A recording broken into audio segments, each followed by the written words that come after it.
आज हम पढ़ेंगे कोशिका के प्रकार को। तो सबसे पहले हम ये समझेंगे कि कोशिका क्या होती है। सबसे पहले हम कोशिका की परिभाषा पढ़ेंगे। परिभाषा से हम कोशिका को समझ चुके होंगे कि कोशिका क्या होती है, फिर हम कोशिका के प्रकार में चलेंगे। तो सबसे पहले हम पढ़ते हैं कोशिका की परिभाषा। तो जैसा कि लिखा है, कोशिका जीवधारियों की संरचनात्मक, क्रियात्मक एवं आनुवंशिक इकाई है जो अर्धपारगम झिल्ली से घिरी होती है और जिसमें स्वतः जनन की क्षमता होती है। तो जीवधारियों का मतलब क्या है? कोशिका जीवधारियों की संरचनात्मक, क्रियात्मक एवं आनुवंशिक इकाई है। मतलब जीवधारी का मतलब सभी सजीव, तो सभी सजीव कोशिकाओं से मिलकर बने होते हैं, इसलिए बोलते हैं जीवधारियों की संरचनात्मक इकाई। कोशिका क्या होती है? जीवधारियों की संरचनात्मक इकाई। क्यों? क्योंकि सभी सजीव कोशिकाओं से मिलकर बने होते हैं। कोशिकाएं मिलकर ऊतक बनाती हैं और कई ऊतक तंत्र को बनाते हैं। ऊतक तंत्र से एक पूरा शरीर बन जाता है। तो शरीर से मतलब कोशिका से ऊतक बनता है और ऊतक अंग बनाता है। हम ऐसे इसको याद रखेंगे।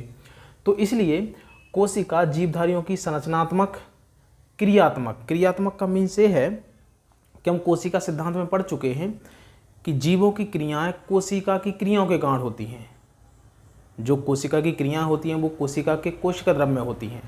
मतलब जीवों की जितनी भी क्रियाएं होती हैं वो सब कोशिका की क्रियाओं के कारण होती हैं। इसलिए कोशिका को जीवों की क्रियात्मक इकाई भी कहते हैं। एवं कोशिका जीवों की आनुवंशिक इकाई होती है। आनुवंशिक का मतलब यहाँ पे ये है कि कोशिका के में एक केंद्रक होता है। कोशिका की संरचना में क्या होता है? केंद्रक होता है। हम आगे पढ़ेंगे उसको। कोशिका की संरचना में या कोशिका में केंद्रक होता है। केंद्रक में होता है आनुवंशिक पदार्थ के रूप में क्या? डीएनए। यानी कोशिका के केंद्रक में गुणसूत्र होते हैं और गुणसूत्र में डीएनए होते हैं। तो डीएनए के द्वारा हमारे जो आनुवंशिक लक्षण होते हैं वो पीढ़ी दर पीढ़ी डीएनए के थ्रू पीढ़ियों में जाते रहते हैं। तो इसलिए हम ऐसा बोल देते हैं कि कोशिका जीवों की संरचनात्मक, क्रियात्मक एवं आनुवंशिक इकाई होती है। जैसे मानव में शुक्राणु, अंडाणु कोशिकाएं होती हैं, तो उनके द्वारा डीएनए का पीढ़ी दर पीढ़ी स्थानांतरण होते रहता है युग्मकों के रूप में। तो कोशिका जीवधारियों की संरचनात्मक, क्रियात्मक एवं आनुवंशिक इकाई होती है जो अर्धपारगम झिल्ली से घिरी होती है। अर्धपारगम का मतलब होता है कि कोशिका के चारों ओर एक अत्यंत लचीला पतला आवरण होता है। इसको हम कोशिका झिल्ली कहते हैं। अर्धपारगम में होती है वो। अर्धपारगम का मतलब चयनात्मक पारगम होती है। जो आवश्यक पदार्थ है उनको अपने अंदर ले लेती है, जो अनावश्यक पदार्थ है उनको अंदर से बाहर कर देती है। इसका मतलब होता है अर्धपारगम, है ना। केवल विलायक के कणों को आने देती है अपने अंदर, है ना, द्रव पदार्थों को। तो अर्धपारगम झिल्ली होती है जिसमें स्वतः जनन की क्षमता होती है। तो देखो यहाँ पे ध्यान देना है, स्वतः जनन, जो कि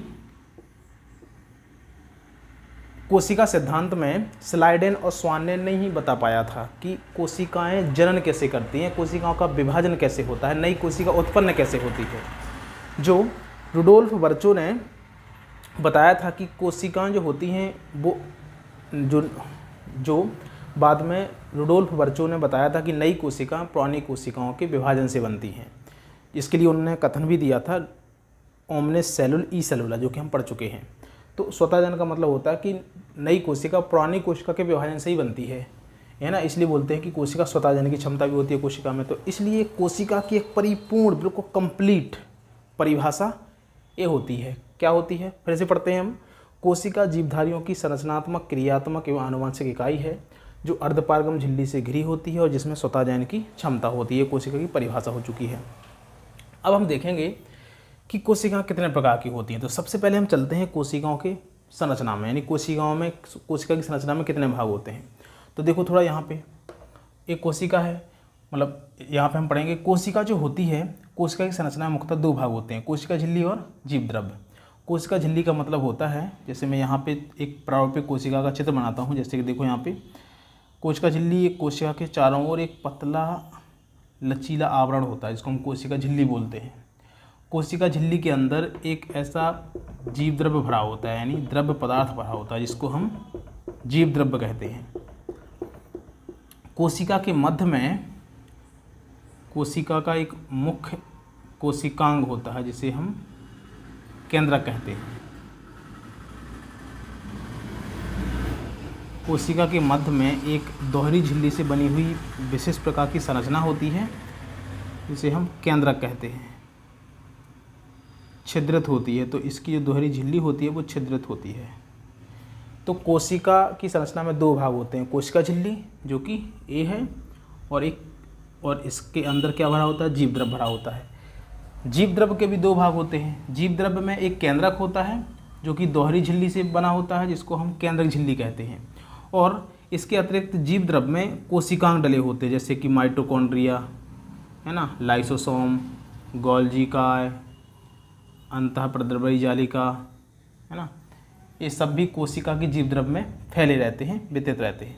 इसके बाद केंद्रक के चारों ओर डबल झिल्ली होती है, और इसमें अनेक ऐसे क्रोमेटिन धागे होते हैं जिनको हम आनुवंशिक पदार्थ बोलते हैं, यानी गुणसूत्र भी बोलते हैं, और इसमें एक छोटी सी गोलाकार संरचना होती है, इसको हम केंद्रिका कहते हैं, जो हम आगे पढ़ेंगे। अभी हमको यहाँ पे ये देखना है कि कोशिका की संरचना में मुख्यतः दो भाग होते हैं, कोशिका झिल्ली और जीवद्रव्य। और जीवद्रव्य में दो भाग होते हैं, केंद्रक और कोशिकांग।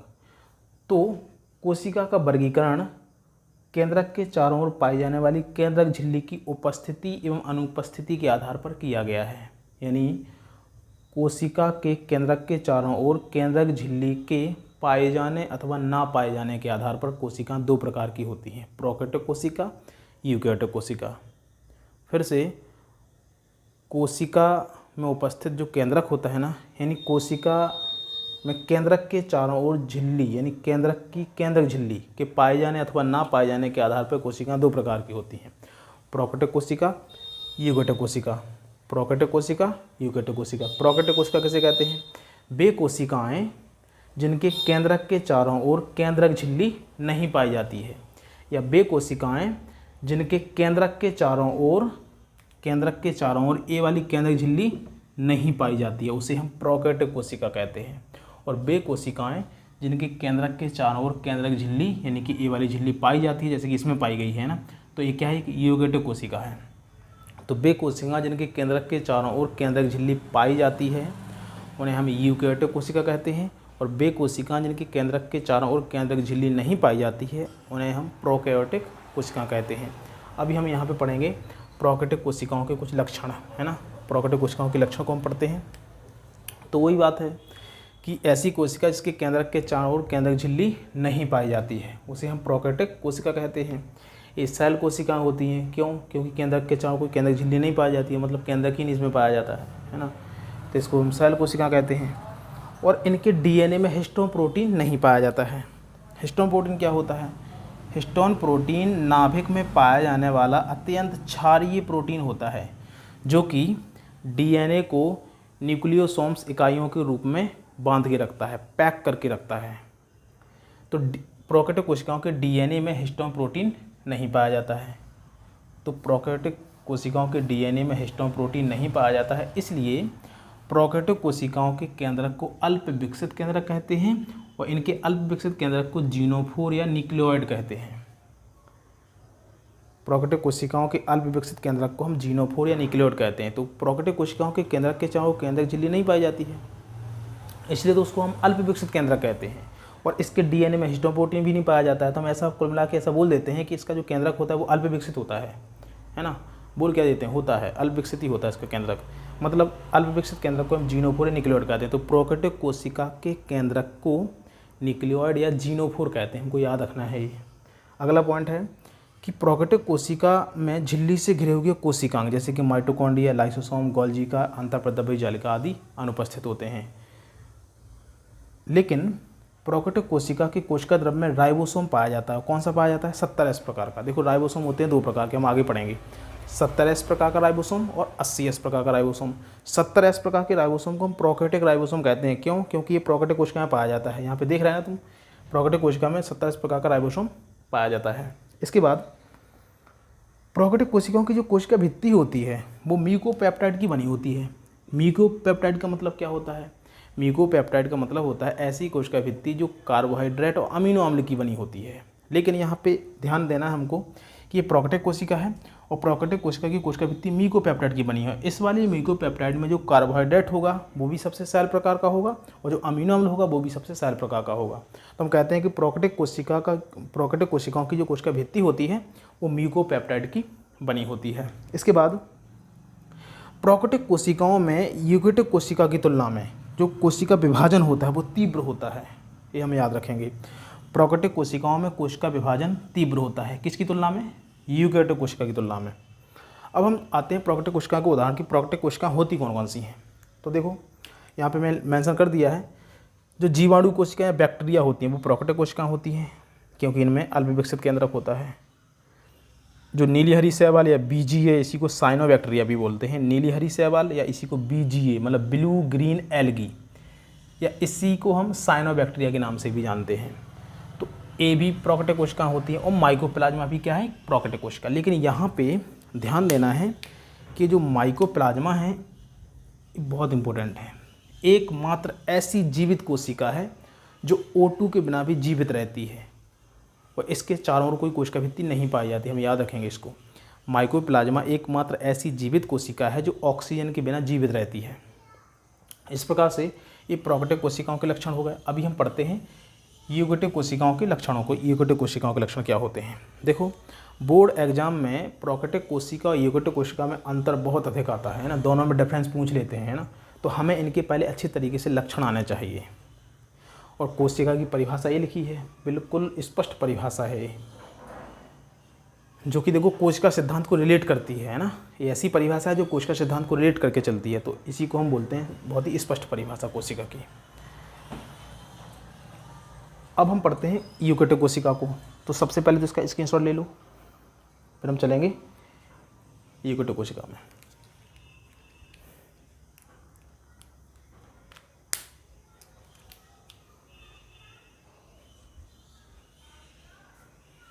चलो, तो अब हम हेडिंग लगाएंगे यूकेरियोटिक कोशिका को। अब हम इसके लक्षण को देखते हैं, इसके क्या लक्षण होते हैं। यदि सिंपल सी बात करूं मैं, तो यूकेरियोटिक कोशिका प्रोकैरियोटिक कोशिका का विकसित रूप है, यानी जिन जिन लक्षणों का प्रोकैरियोटिक कोशिका में अभाव होता है वो सब लक्षण यूकेरियोटिक कोशिका में उपस्थित होते हैं। सीधी सिंपल सी बात ये है। हम देखते हैं इसमें कैसे क्या होते हैं। चलो हेडिंग लगाएंगे हम, इसको मैं रब कर दूं।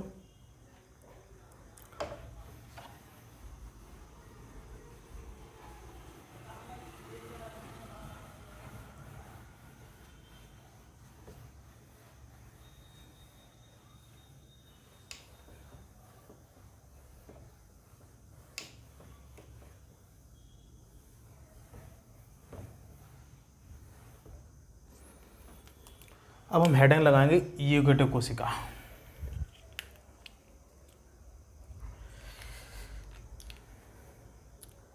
परिभाषा क्या है यूकेरियोटिक कोशिका की? वे कोशिकाएं जिनके केंद्रक के चारों ओर केंद्रक झिल्ली पाई जाती है, उन्हें हम यूकेरियोटिक कोशिका कहते हैं। अब केंद्रक के चारों ओर केंद्रक झिल्ली पाई जा रही है, तो इसका मतलब ये है कि इसका जो केंद्रक होता है या ये जो कोशिकाएं होती हैं ये सुविकसित कोशिकाएं होती हैं, जबकि प्रोकैरियोटिक कोशिका कैसी होती थी? शैल कोशिकाएं होती थी। क्यों? क्योंकि उनके केंद्रक के चारों ओर कोई केंद्रक झिल्ली नहीं पाई जाती थी। तो हेडिंग लगाएंगे हम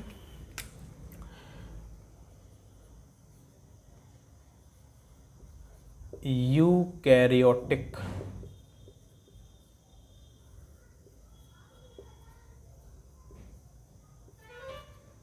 कोशिका। तो वे कोशिकाएं जिनके केंद्रक के चारों ओर केंद्रक झिल्ली पाई जाती है उन्हें हम यूकैरियोटिक कोशिका कहते हैं। एक केंद्रक है और इसकी झिल्ली है, तो वे कोशिकाएं जिनके केंद्रक के चारों ओर केंद्रक झिल्ली पाई जाती है उन्हें हम यूकैरियोटिक कोशिका कहते हैं। मतलब ये अपना जो डायग्राम बना है ना, एक यूकैरियोटिक कोशिका का डायग्राम बना है ना, ऐसे ही बना दिया मैंने रफ टफ में, है ना।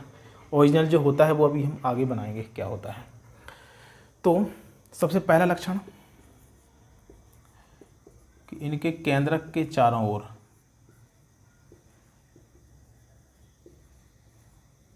केंद्रक झिल्ली उपस्थित होती है। दूसरा, केंद्रक के चारों ओर केंद्रक झिल्ली उपस्थित होती है, तो ये सुविकसित कोशिकाएं होती हैं। कैसी कोशिकाएं होती हैं? सुविकसित कोशिकाएं।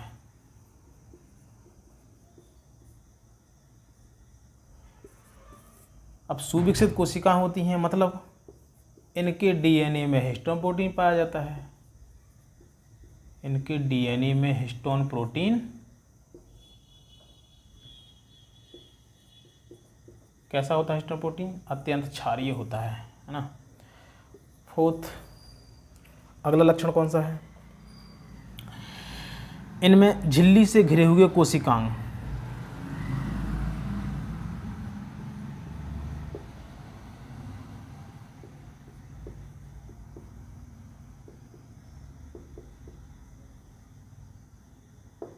इनमें झिल्ली से घिरे कोशिकांग।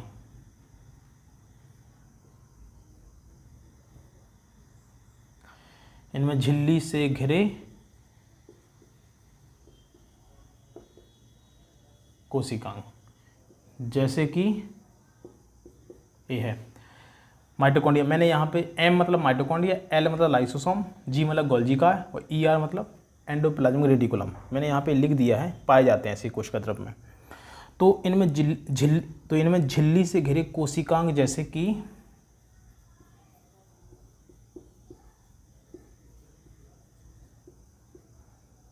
माइटोकॉन्ड्रिया, इसी को हिंदी में सूत्रकणिका कहते हैं, इंग्लिश नाम है ये माइटोकॉन्ड्रिया।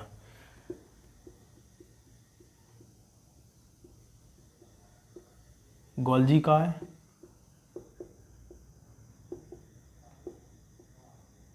लाइसोसोम,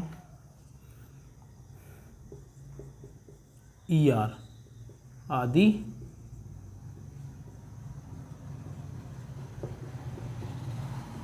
उपस्थित होते हैं। अगला है कि इसमें